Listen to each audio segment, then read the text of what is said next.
Brother మీకు ఒక మాట, ఇంత ఇంపార్టెంట్ ఇష్యూ చెప్తే నువ్వు దేవుడు దయ్యం అనబడుతుంది. ఇప్పుడు ప్రస్తుతం మాకు తెలంగాణకు పట్టిన దయ్యం మాత్రం రేవంత్ రెడ్డి. ఆ రేవంత్ రెడ్డి అనే దయ్యాన్ని ఎట్లా వదిలించాలా అనేది మా తాపత్రయం. ఇంకేమన్నా తొందరపడ అంత యాంగ్జైటీ ఎందుకు, అంత టెన్షన్ ఎందుకు, అంత హడావుడు ఎందుకు? నేను చెప్పేది ఏమంటే తెలంగాణకు పట్టిన శని కాంగ్రెస్సు, తెలంగాణకు పట్టిన దయ్యం రేవంత్ రెడ్డి. ఇప్పుడు ఆ దయ్యాన్ని శనిని ఎట్లా వదిలించాలనేది మా టార్గెట్. ఇక మీరు చెప్పే టెన్షన్ ఎందుకే అంతగానో మాట్లాడినాయి రాదు, ఎందుకు అంత ఎగబడుతున్నావు? నేను అనేది ఏమంటే మీరు ఒకటి గుర్తుపెట్టుకోండి, లోక్సభ ఎన్నికలకు ముందు మేము పార్లమెంటు నియోజకవర్గాల వారీగా సమావేశాలు పెట్టాం, సమీక్ష సమావేశాలు. ఇక్కడ అసెంబ్లీలో ఓడిపోయాము, ఎట్లా ముందుకు పోవాలని చెప్పి దాదాపు 17 రోజుల పాటు మీరందరూ చూశారు. ఇక్కడే వేల మంది కార్యకర్తలతో కూర్చొని దాదాపు 7, 8, 9, 10 గంటలు వారితో చర్చించాం. ఆ ప్రాసెస్లో చాలామంది డైరెక్ట్గా మైకులో మాట్లాడిన వాళ్ళు ఉన్నారు, కొంతమంది చిట్టీల మీద రాసిచ్చిన వాళ్ళు ఉన్నారు, కొంతమంది కేసీఆర్ గారికి ఉత్తరం అందించండి అని చెప్పి ఉత్తరాలు ఇచ్చిన వాళ్ళు ఉన్నారు. కాబట్టి మా పార్టీలో we encourage open culture, democracy కాబట్టి, డెమోక్రాటిక్ పార్టీ కాబట్టి, ప్రజాస్వామిక స్ఫూర్తి ఉన్న పార్టీ కాబట్టి మా పార్టీ అధ్యక్షుల వారికి ఎవరైనా సూచనలు చేయాలనుకుంటే ఉత్తరాలు రాయొచ్చు.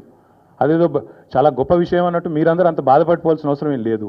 నేను అనేది ఏమంటే మా పార్టీలో డెమోక్రసీ ఉంది కాబట్టి మా పార్టీ అధ్యక్షుల వారికి మా పార్టీ నాయకులు ఎవరైనా సరే అప్పుడప్పుడు సూచనలు సలహాల రూపంలో లిఖితపూర్వకంగా ఇవ్వచ్చు, ఓరల్గా ఇవ్వచ్చు, రకరకాలుగా ఇవ్వచ్చు.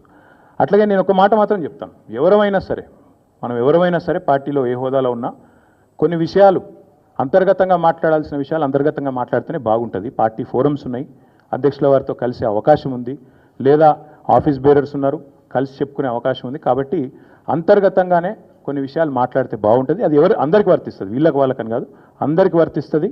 తప్పకుండా ఎవరమైనా ఒకటే, ఈ పార్టీలో అందరం కార్యకర్తలమే, అందరికీ కూడా ఇదే సూత్రం వర్తిస్తుంది. కాబట్టి మీరు కూడా దయచేసి ఇంత ఇంపార్టెంట్ ఇష్యూ మాట్లాడితే దీన్ని మళ్ళీ మీరు, నాకు తెలుసు మీ సంగతి, you are intelligent, unfortunately I'm also intelligent.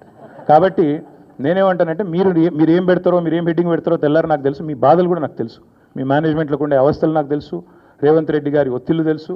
కాబట్టి నేను ఎక్కువ చెప్పను, ఒకటి మాత్రం చెప్తాను, మా పార్టీలో డెమోక్రసీ ఉంది, మా పార్టీలో సలహాలు సూచనలు ఎవరైనా ఇవ్వచ్చు, ఎట్లా అయినా ఇవ్వచ్చు. గతంలో పార్లమెంట్ సమావేశాల సందర్భంగా లేఖలు వచ్చినాయి, సూచనలు వచ్చాయి, అట్లా వచ్చినప్పుడు వాటిని ప్రజాస్వామికంగా స్వీకరిస్తాం. థ్యాంక్ యూ, మీ అందరికీ థ్యాంక్ యూ. నేషనల్ హెరాల్డ్ విషయంలో ఏమైనా అడగదలుచుకుంటే బ్యాక్ టీవీ కానీ ఇంకో టీవీ కానీ అడగచ్చు. నేషనల్ హెరాల్డ్ విషయంలో ఏమైనా మాట్లాడదలుచుకుంటే మాట్లాడండి, చెప్తాను. మిగతా విషయాలు ఆల్రెడీ నేను చెప్పాను, అంతకంటే ఎక్కువ చెప్పాల్సిన అవసరం. నేషనల్ హెరాల్డ్ విషయంలో, యంగ్ ఇండియా విషయంలో, మీ కుంభకోణం విషయంలో మీకు ఏమైనా అడగదలుచుకుంటే అడగండి. ఓకే, అన్ని పార్టీలో ఉంటారు, రేవంత్ రెడ్డి కోవట్లు ఉంటే ఉండొచ్చు, ఏముంది అందులో. Cowards will expose themselves. Cowards will expose themselves in due course of time. ఎందుకు తొందర ఎందుకు? Yes, Bal. Yes, thank you. Finally.